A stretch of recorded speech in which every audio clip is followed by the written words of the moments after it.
Hi hello నమస్తే welcome back to my channel Gautami వంటిల్లు. Stove మీద ఒక కడాయి పెట్టుకొని అందులో కొద్దిగా ఆయిల్ వేసుకోవాలి.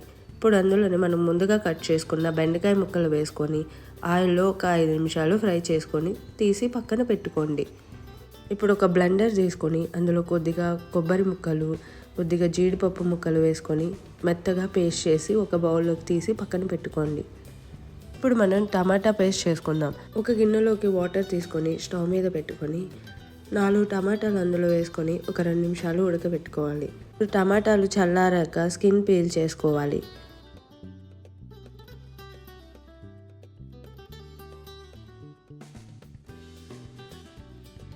అన్ని టమాటాలకి స్కిన్ పీల్ చేసుకొని చిన్న ముక్కలుగా కట్ చేసుకొని ఒక బ్లెండర్లోకి తీసుకొని మెత్తగా పేస్ట్ చేసుకొని ఒక బౌల్లోకి తీసి పక్కన పెట్టుకోండి.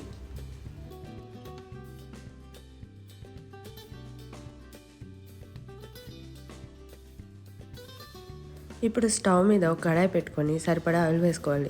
కొద్దిగా జీలకర్ర వేసుకొని జీలకర్ర ఫ్రై అయిన తర్వాత సన్నగా కట్ చేసుకున్న ఉల్లిపాయ ముక్కలు వేసుకొని ఆయిల్లో ఫ్రై చేసుకోండి. ఇప్పుడు ఇందులోనే కొద్దిగా కరివేపాకు వేసుకొని అంతా ఒకసారి కలుపుకోవాలి.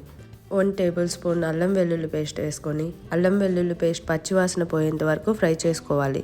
ఇప్పుడు ఇందులోనే 1/2 స్పూన్ పసుపు, 1 స్పూన్ కారం, 1 స్పూన్ జీలకర్ర పొడి వేసుకొని ఈ మసాలాలంతా ఆయిల్లో బాగా ఫ్రై చేసుకోండి. ఇప్పుడు ఇందులో మనం ముందుగా పేస్ట్ చేసుకున్న టమాటా ప్యూరీని వేసుకొని ఆయిల్లో బాగా ఫ్రై చేసుకోండి.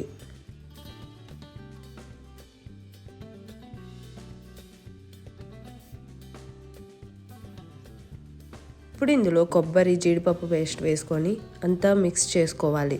ఒక 10 నిమిషాలు ఉడికించుకోవాలి. 10 నిమిషాల తర్వాత సరిపడ ఉప్పు వేసుకొని అంతా ఒకసారి కలుపుకోండి. ఇప్పుడు ఇందులో మనం ముందుగా ఫ్రై చేసుకున్న బెండకాయ ముక్కలు వేసుకొని మసాలా అంతా ముక్కలకి పట్టేలా కలుపుకోండి. ఇప్పుడు ఇందులో సరిపడా వాటర్ వేసుకొని అంతా ఒకసారి మిక్స్ చేసుకోవాలి.